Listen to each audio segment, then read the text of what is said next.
Hello, everyone. Welcome to today's CalMap Echo session on SSRIs and clinical practice. It's great to see you here.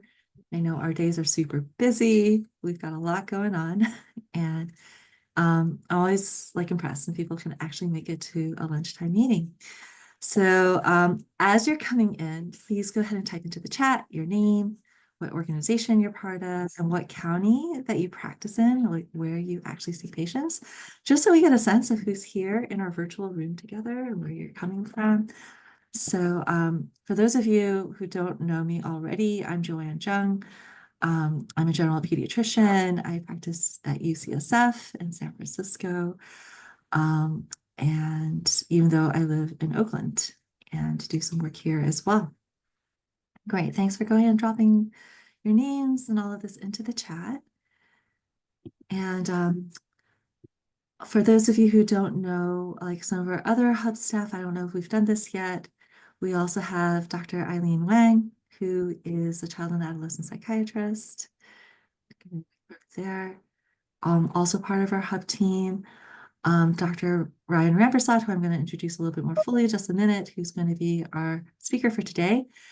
So you know who everybody here is in this room. So with that, go ahead and keep on dropping these introductions in. Let's just take a moment just to gather ourselves and to feel that we're here and present, and try to put aside what happened this morning, whether it was in clinic or any number of things that we might be bringing in with us right now. So if you want to go ahead and close your eyes, and let's do just a little bit of deep breathing. I'm a big fan of square breathing, where you breathe in slowly to a count of 4. Then you hold for 4. And then you breathe out for 4. And hold for 4. Let's try this a couple of times. Just going to breathe in for 4. Then hold.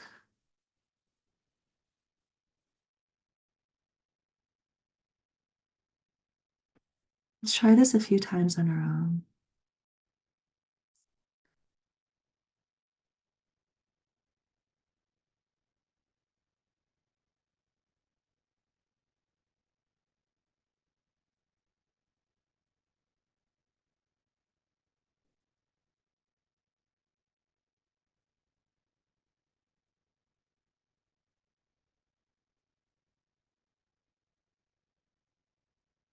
Maybe 1 or 2 more times.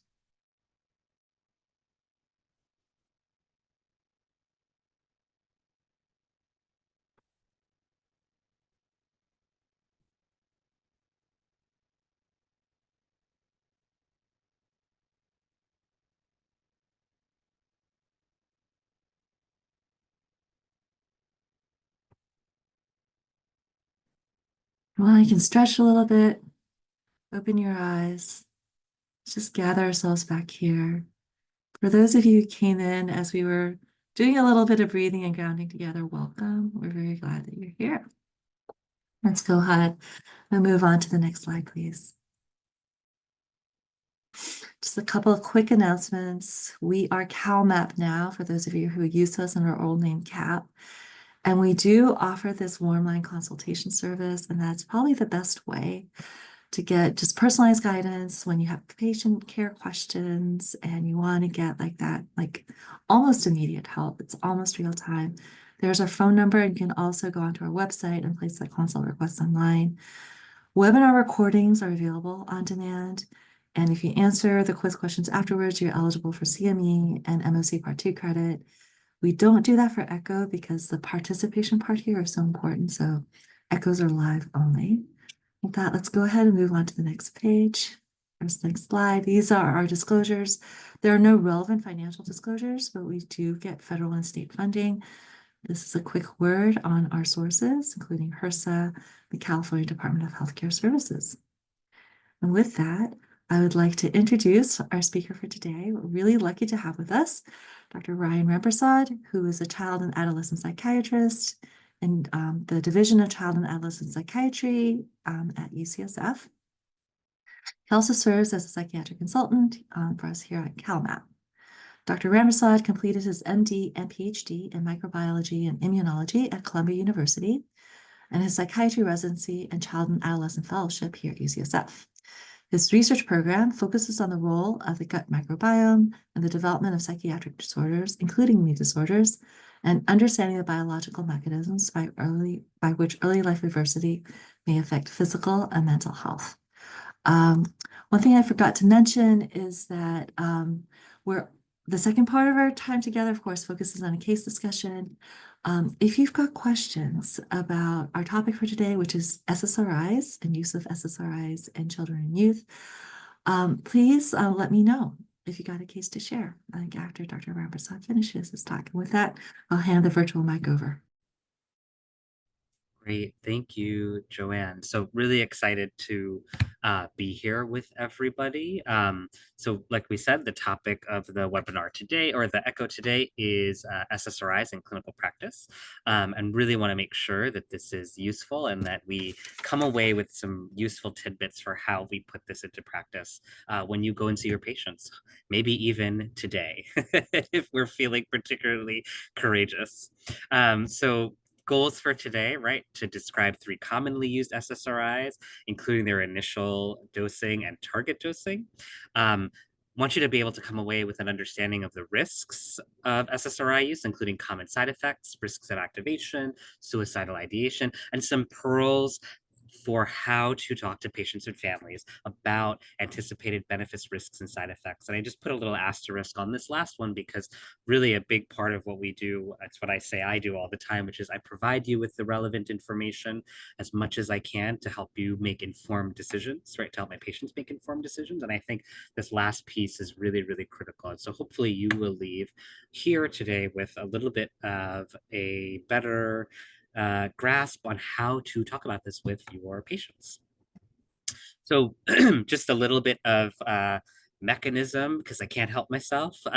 So the idea behind SSRIs is that, or behind depression, is that there's this sort of depletion of serotonin, and SSRIs are meant to prevent reuptake, right? It increases the amount of serotonin that's present in the synapse. And in some way, in some, there's a black box. We don't fully appreciate what happens, but that repletion of that serotonin is really critical to the mechanism of action of these antidepressants. Commonly used in clinical practice.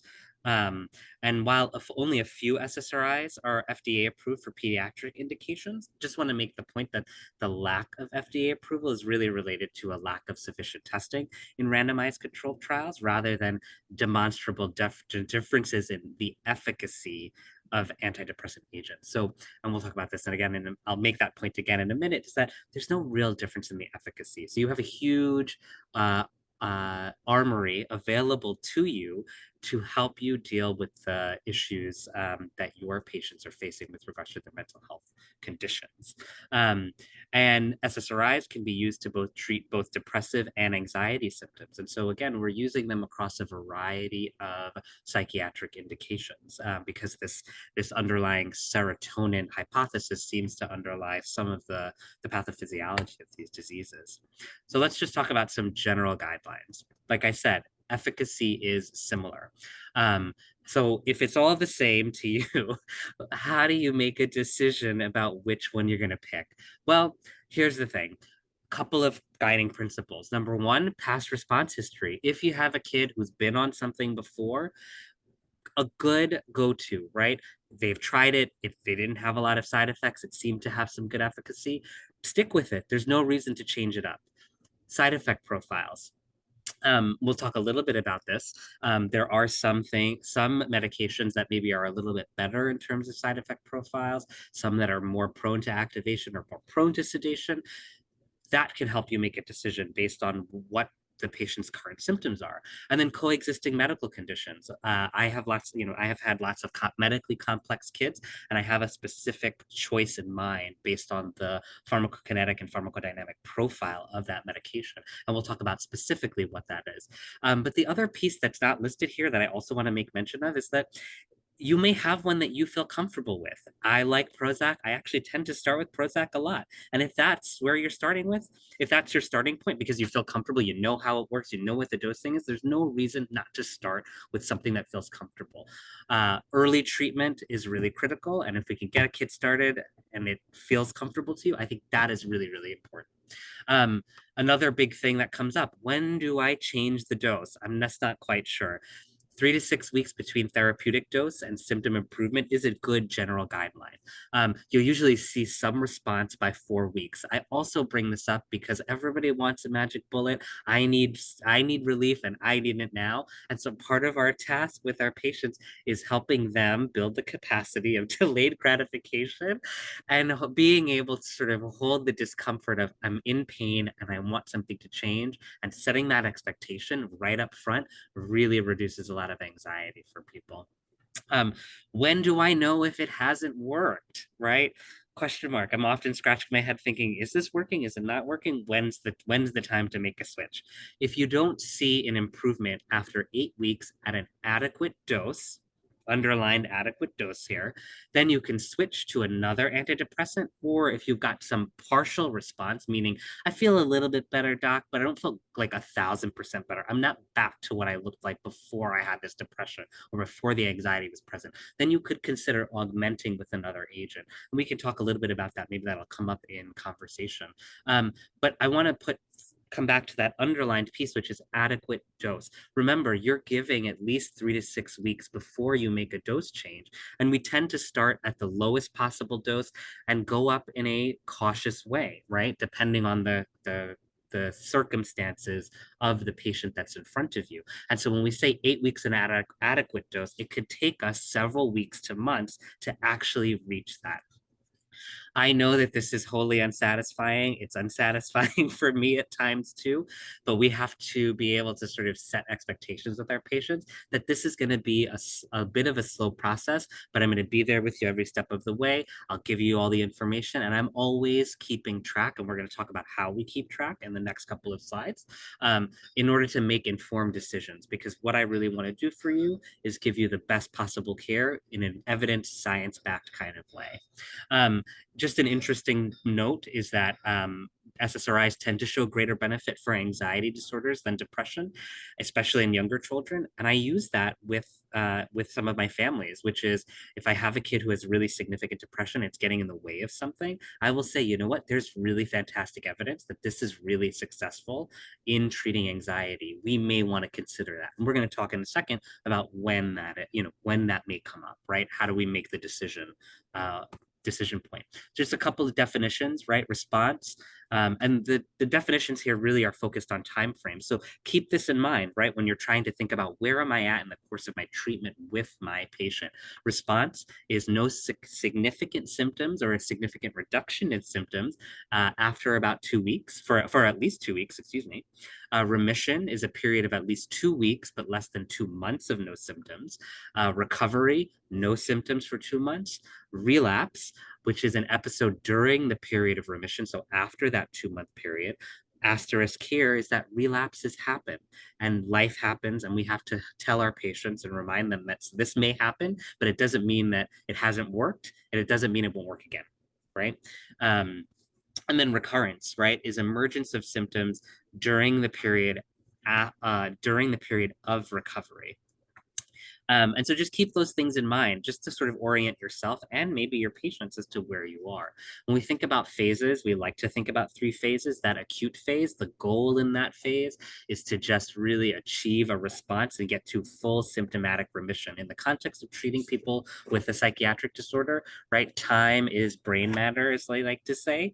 And so it's really, really critical, right? We want to get you to a remission as quickly as possible because we know from studies that if you have a longer duration of untreated depression or inadequately treated depression, you increase your risk not only for recurrences and not only for longer term mental health conditions, but also medical comorbidity. And this is important to me. It's a soapbox that I am on because it's a big part of my research agenda, which is really understanding the medical consequences of having untreated depression.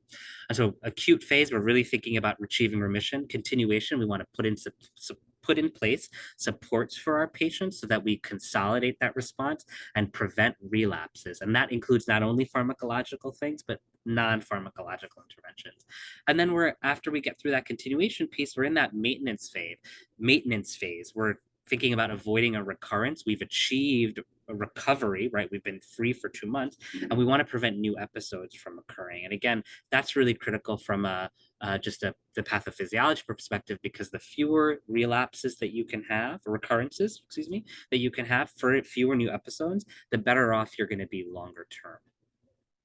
So when do you prescribe? This is always the question. I'm not really quite sure when do I make the decision? Uncomplicated mild anxiety or depression that progresses to moderate.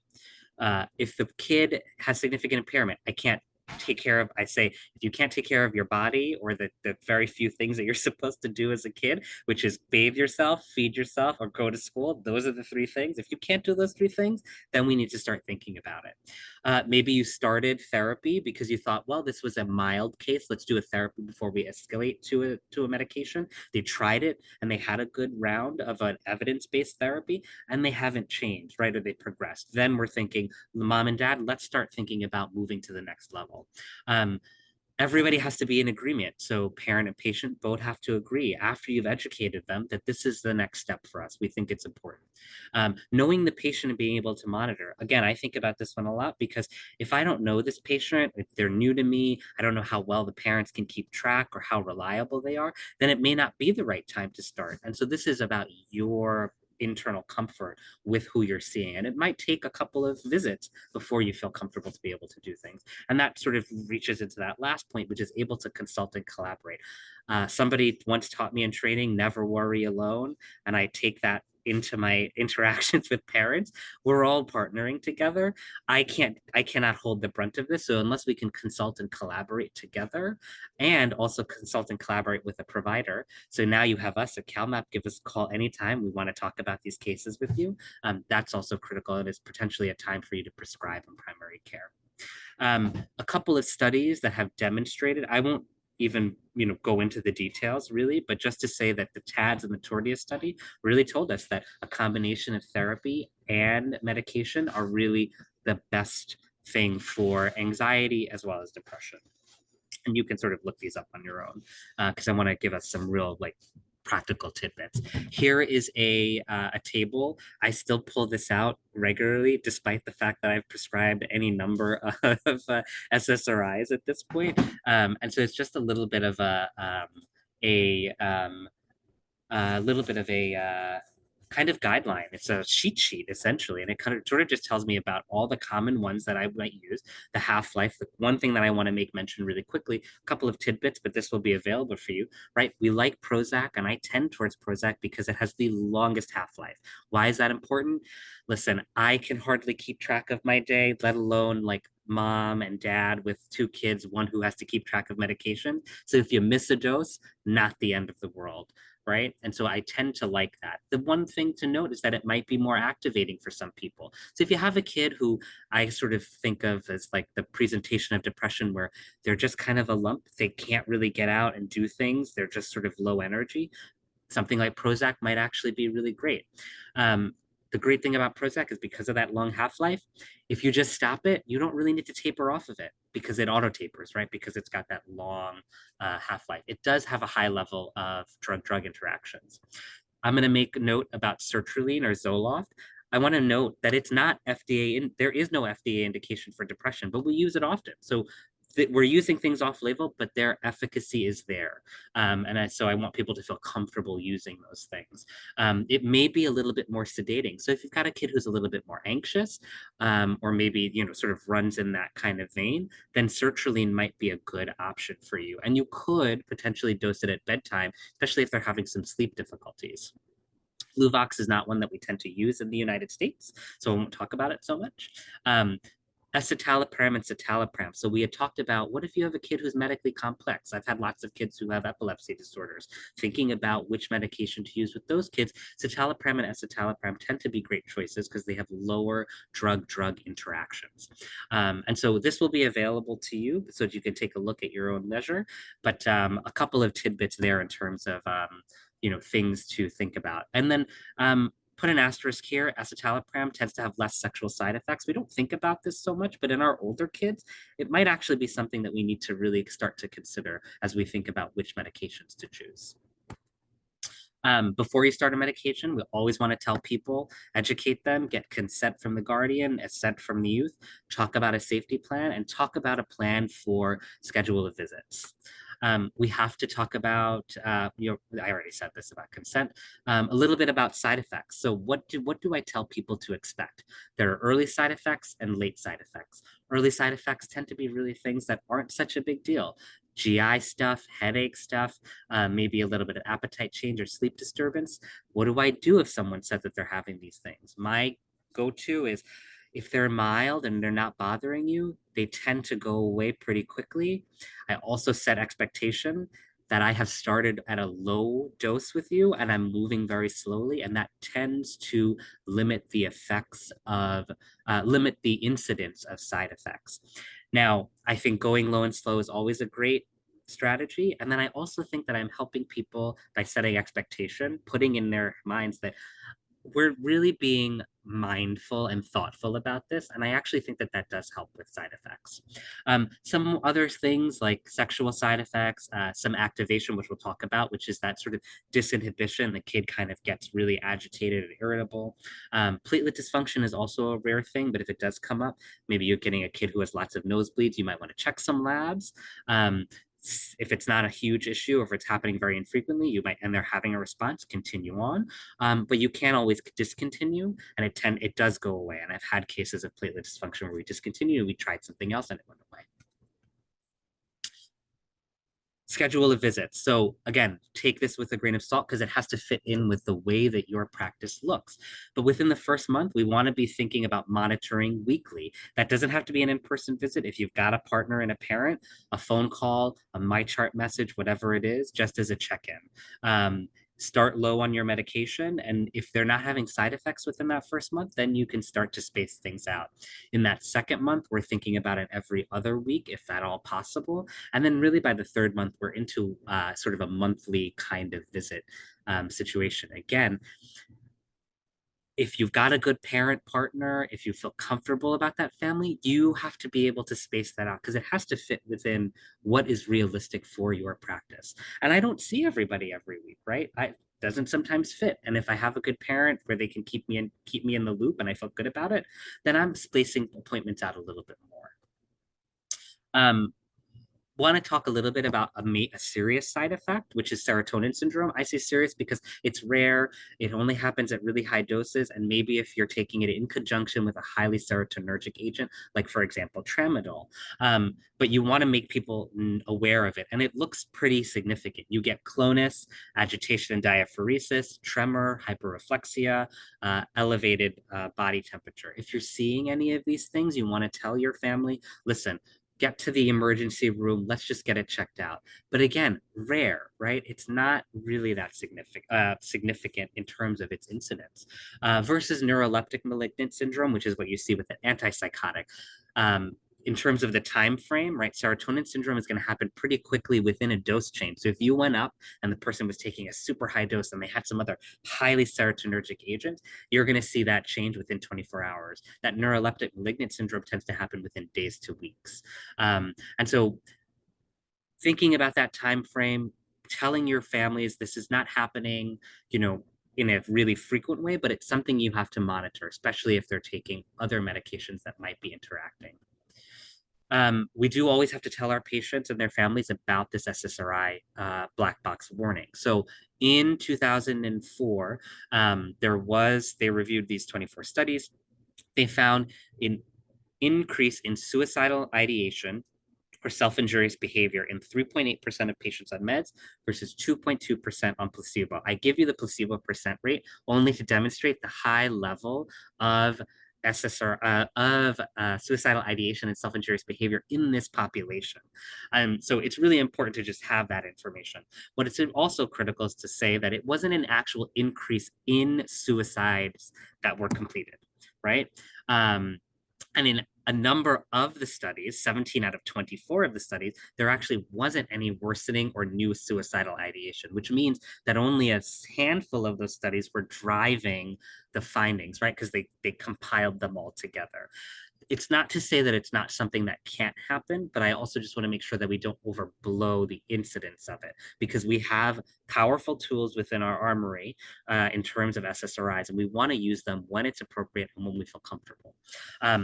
First 9 days of treatment, highest risk. So you want to put people on alert. If you see that somebody is behaving in a way that they didn't before, worse new onset of suicidal ideation, worsening onset, coping skills aren't working, then we need to have a conversation. And if it escalates or if if the child feels unsafe, directly to the emergency for emergent evaluation. But again, so it's there, but I want us to be clear that like it's not, sometimes it's scary when you hear, I mean, it does sound scary when you hear black box warning. It sounds very ominous, but when you put it in the context of what the data actually look like and what actually happened, it's there. It's an important risk to think about, but it's not as big as we may think it might be based on the way it was presented to us. I'm going to skip that. Some predictors that maybe help you, if you want to do some risk stratification. Female sex, increased risk of suicide, or suicidal ideation after SSRI initiation.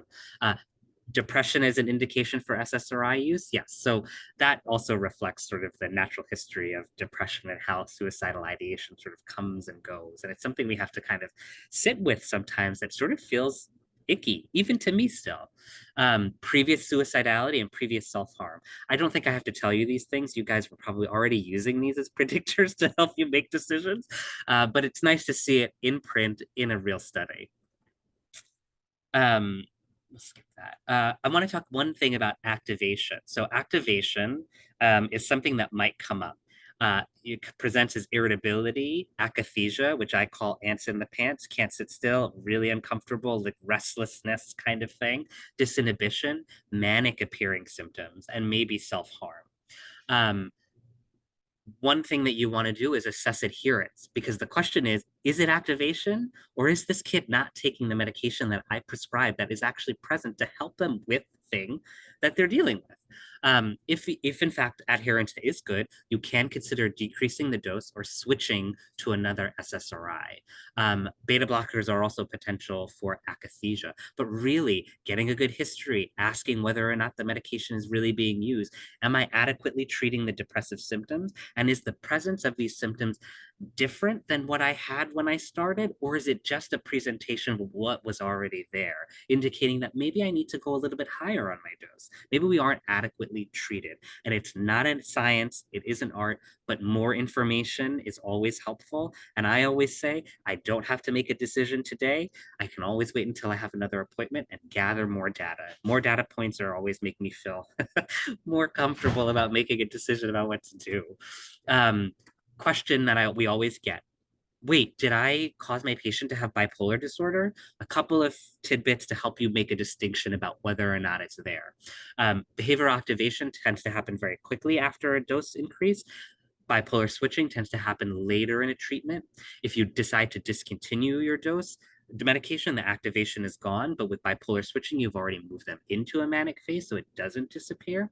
Bipolar switching is extremely rare in a pediatric population. I'm just going to say that again. It is rare in a pediatric population. I get nervous about it too all the time. Did I do something to this patient? And it's not so common.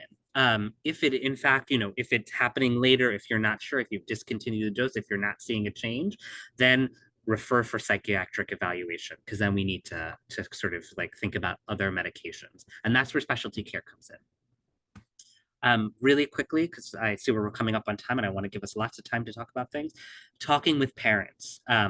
Is it going to change my child's personality? No. At high doses, you might see some flattening of affect, but your child does not become a different person. The last piece of that, though, is I'm going to be here to watch and take care. If we see something strange going on, we can always have a conversation about it, what to do, and we can always make changes. right? But I'll help you do that. Does it mean my child would be better off not taking meds? And I sort of said this at the very beginning. Untreated or undertreated depression sets you up for long-term mental health issues, right? Recurrent episodes, mental health conditions into adulthood, and then chronic disease later on in life. This is known, right? Increased risk of diabetes, high blood pressure, high cholesterol. These are things that we know happen, and premature aging. These are things we know happen. So let's set our kids up early before they get further along. This is a big thing that comes up, and I'm just going to take 2 seconds to mention it, which is I'm on a dose of a medication. How do I switch? Because this is not working, or I need to do something different. You could stop that dose, let them, taper down on the dose, or if it's Prozac, just stop altogether. Let it drain, let it sort of come out of their system, 4 to 5 half-lives, right? So based on that table, you can sort of decide when 4 to 5 half-lives is. I think Prozac tends to be like six weeks. That might not be possible in a case of a kid who has a severe depression, who's not taking care of themselves. And that's where we want to think about cross tapering. And in that way, this is the art, not the science of, of prescribing, right? Psychopharmacology, where we reduce the dose of one medication and we start at a lower dose of the new medication. And each week, right, or every couple of weeks, we go down on one and we go up on the other. How do I choose that? Or how do I do that? This is a table on the right-hand side that shows dose equivalents. I use this all the time. Again, just to help me figure out, I'm like, okay, well, I have a kid who's on 60 of Prozac. So I guess that's, that's maybe, I can't do the math in my head, but it's maybe like 100-ish or 150 of sertraline. And that's the switch that I want to make. And I can sort of kind of make decisions about what are equivalent doses. The rationale behind that is that I don't want to have too much of a dip in blood levels, right? Because I don't want them to destabilize. And so this can be kind of a rough principle. I am always happy if you call CalMap to talk to you about how to do this, and we'll write out a whole plan together about how to make the titration work and make sense. So with that, I want to make one last thing about discontinuation syndrome. These are the symptoms. Reassure your patients, we're going to do a taper low and slow, maybe by 50% every couple of weeks, right? 50% dose decrease every couple of weeks to try to limit that. And I don't have lots of kids who have a problem. So it really is rare. If you have someone who says, in my family, I have a history of sensitivity to medications, then say, okay, then we can go extra slow. And then in some cases, you can switch out a shorter acting with a longer acting Prozac at the very end of that taper, just to really, take the edge off at the end. So I'm going to stop there. There's maybe some additional slides, but let's just have time for cases and discussions and questions. Thank you so much for this great talk.